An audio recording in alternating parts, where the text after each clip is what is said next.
చేస్తున్నారో, ఎవరి మీద ఏవేవి సాధించాలని మీరు అనుకుంటున్నారో దయచేసి ఆలోచన చేయండి.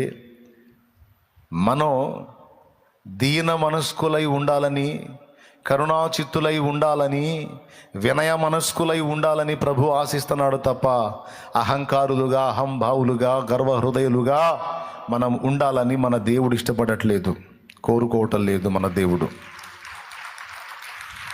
కానీ ఏం చేద్దాం, ప్రతి మనిషి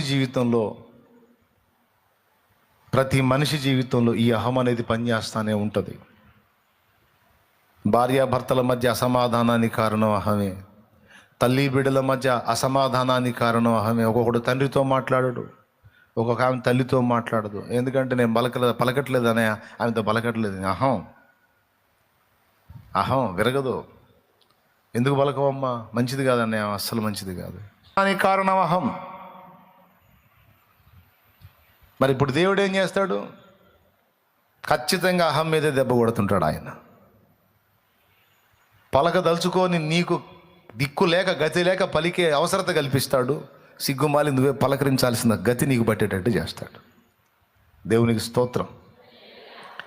నేను రెండోసారి చెప్తున్నాను మళ్ళీ, సాతాను ఎప్పుడు మన అహాన్ని రెచ్చగొడుతుంటాడు, దేవుడు ఎప్పుడు కూడా మన అహాన్ని విరగొడతా ఉంటాడు.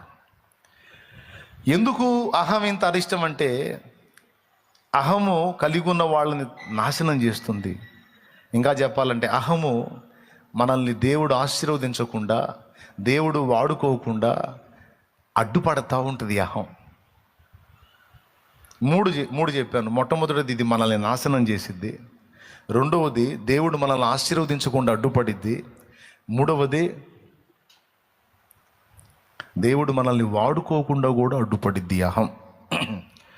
ఇందాక చెప్పాను అధికారాన్ని బట్టి అహం అని. ఇప్పుడు జ్ఞానాన్ని బట్టి, బలాన్ని బట్టి, తెలివిని బట్టి అహం మోషే జీవితంలో మనం చూడొచ్చు. ఎవరి జీవితంలో? మోషే జీవితంలో.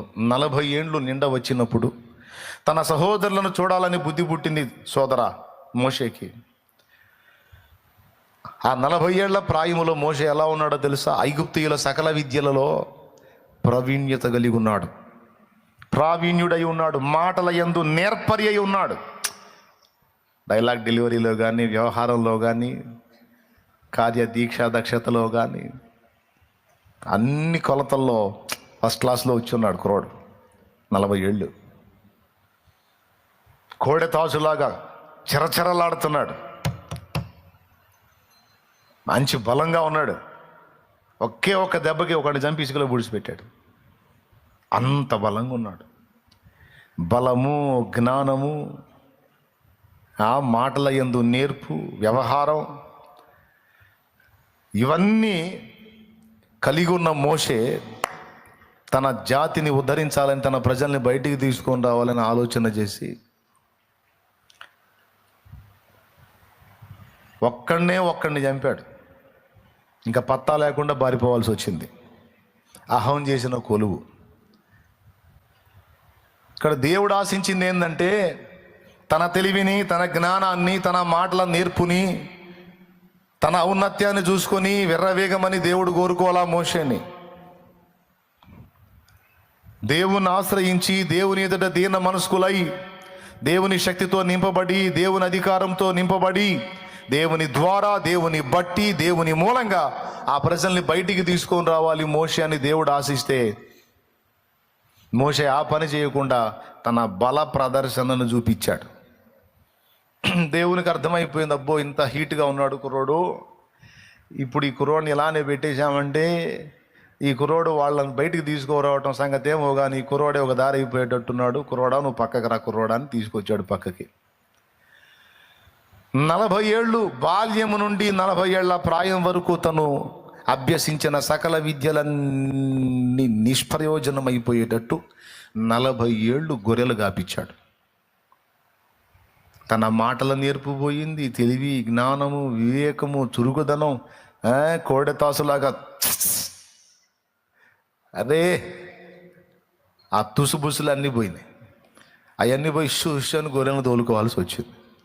దేవునికి స్తోత్రం. కొట్టాడు దెబ్బ, అహం మీద పడిపోయింది. 40 ఏళ్ల కాలం పట్టిందండి, 40 ఏళ్ల తుప్పు వదిలేయడానికి. ఐగుప్తులో 40 ఏళ్ళు ఐగుప్తుని ఎక్కించుకున్నాడు. ఆ ఐగుప్తుని అతనిలో నుండి దొళ్ళగొట్టడానికి మిద్యాను తీసుకెళ్ళి 40 ఏళ్ళు మళ్ళీ అతన్ని గొర్రెలు కాసేదానికి పెట్టి ఆ 40 ఏళ్ళకి ఎక్కిన పైచాన్ని 40 ఏళ్ల కాలానికి దించాడు. మొత్తం 80 వచ్చినాయి. ఇప్పుడు ఇక మాటల నేర్పు లేదు, ఆ తుస్సుబుస్సు లేదు, కసుబుస్సు లేదు, ఏమి లేదు, అంతా అయిపోయింది. ఆయనే రాసుకున్నాడు కీర్తన, నరుని ఆయుష్కాలం 70 ఏళ్ళు, అధిక బలం ఉంటే 80 ఏళ్ళు, అయినా వాటి ప్రయాసం ఆయాసం దొక్కం అని తేల్చాడు. అలాంటి విరక్తిలో ఉన్నప్పుడు ఆయన ప్రత్యక్షమయ్యాడు మండుచున్న పొదలో. అప్పుడు అంటాడు, రమ్ము, నా ప్రజలను విడిపించడానికి నేను నిన్ను ఐగుప్తుకు పంపుతాను, నువ్వు పోయి వాళ్ళని తీసుకొని రా అంటాడు. అప్పుడు మోషే ఏమన్నాడండి? 40 ఏళ్ల వయసు అప్పుడేమో దేవుడు చెప్పకుండానే పోయాడు.